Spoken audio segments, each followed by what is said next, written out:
Colin McGuigan, IFLTV. Delighted to be joined by Diego Pacheco. Diego, every time we speak, it's the same again and again and again. You provide the performance. This time, your toughest test to date, would you say? You could say that, yeah, just because, he took some big shots. I hit him with everything, uppercuts, right hands, check hooks, and stepped to him with the jab. And he showed a lot of heart, and a great chin. In the last few rounds, he bit down and tried to go for the knockout. He landed a few good shots, but wasn't really fazed by them. I hit him back with my own, and we got the unanimous decision win. This is the first time I've ever seen you a little bit different than the normal Diego Pacheco, because this week he tried to get under your skin a bit whenever you were speaking to him. Did that kind of give you good experience at this stage of your career going into the bigger fights, that people are going to try and do that with you? Yeah, you can say that, because in the past, I feel like never really got to that point to where we were pushing each other or saying stuff back and forth. But I feel like Steven Nelson and his team knew that that's the only shot they had, to try to get in my head and throw me off my game plan. But I didn't let that work. I stayed focused, stuck to the game plan, and you guys saw, man, I went in there and dominated. What's next for Diego Pacheco? I spoke to Hearn. He said that you're, going to be in a manager position for Canelo. What do you want next? Man, I'm ready for whoever Eddie Hearn thinks is next. I've been trusting him since I was 17 with my career, and I'll continue to do that. Keep training, keep doing my part in the gym, getting ready for whoever is next. And when that call comes, I'll be ready for sure. Being Mexican-American, did you grow up looking up to Canelo? Would that be kind of like a full circle moment for you? Definitely, man. I remember being 10, 11 years old, watching the pay-per-views, and of course, growing up as a fan of Canelo. But, it's surreal now.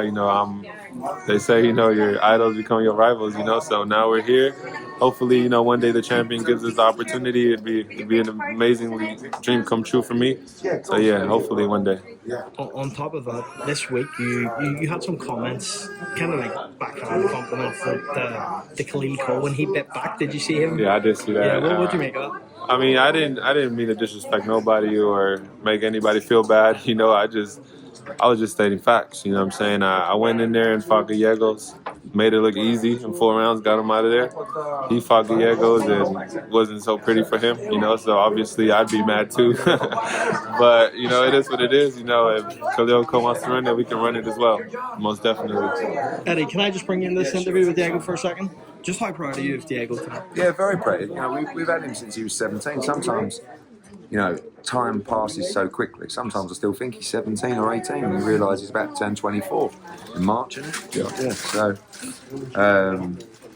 just really excited. There is no rush. I mean, I'm probably renowned for moving people a little bit faster than normal, but with Diego, I just want to. He'll be rushing more than probably we're rushing, which is sometimes the other way around, because he wants big fights, he wants big money, and it'll all come naturally.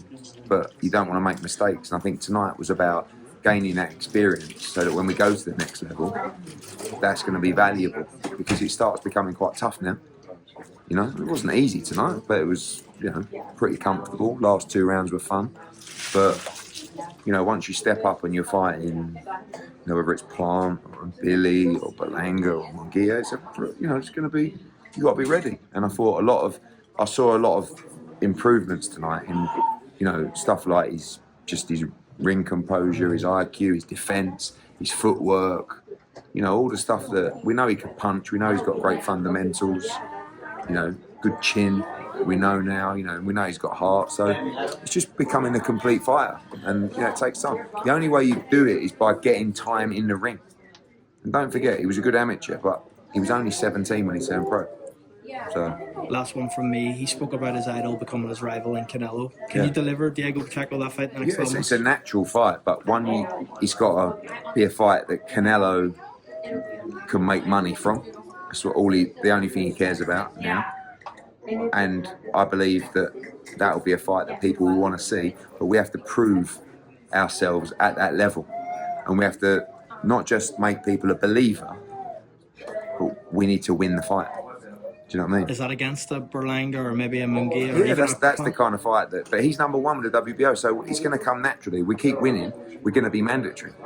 But what we have to do is raise our value and our profile by fighting big names, but also, work towards it's not about Canelo Alvarez, it's about becoming world champion.